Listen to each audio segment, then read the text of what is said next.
Hi everyone.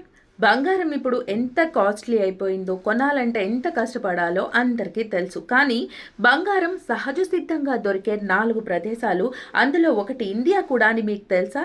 అవునండి, బంగారం ఇప్పుడు ఫ్యూచర్ ఇన్వెస్ట్మెంట్కి ఒక పెద్ద ఎసెట్గా మారిపోయింది. కానీ కొన్ని ప్రాంతాల్లో సహజ సిద్ధంగా ఇసుకలోను, నది ఒడ్డున ఉండే ఇసుకల్లో బంగారాన్ని తీసి దాన్ని వెలికి తవ్వి ప్రజలు దాని జీవనోపాధిగా స్థానికులు జీవిస్తూ ఉంటారు. ఈ సంగతి మీకు తెలుసా? కెనడాలోని కెలోడైక్ నదిలో, ఆ నది పరివాహక ప్రాంతంలోని ఇసుకని జల్లెడ పట్టి, నదిలోని ఇసుకని జల్లెడ పట్టి అక్కడ దొరికే బంగారాన్ని ప్రజలు అమ్ముతూ ఉంటారు. అదేవిధంగా అమెరికాలోని ముస్సోరి నదిలో కూడా ఈ విధంగానే అక్కడ ప్రజలు స్థానికంగా ఉపాధి మార్గంగా ఎంచుకున్నారు.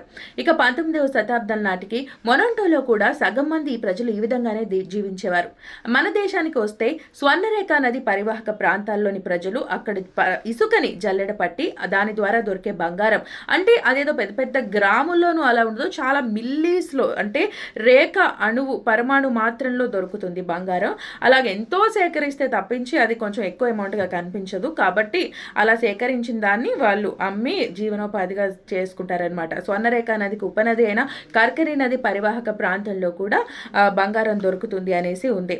మరి ఈ నదులు ఎక్కడ ఉద్భవించాయి, ఇప్పుడు వాటి ఆనవాళ్ళు అయితే తెలియదు, కానీ ప్రజల జీవనోపాధి ఆ విధంగా ఉండేదని అయితే చరిత్ర ఆధారాలు చెప్తున్నాయి. మరి ఇలాంటి డీటెయిల్స్, సహజ సిద్ధంగా బంగారం దొరికే పరిసరాలు, పరివాహక ప్రాంతాలు మీకేమైనా తెలుసుంటే కామెంట్ చేయండి.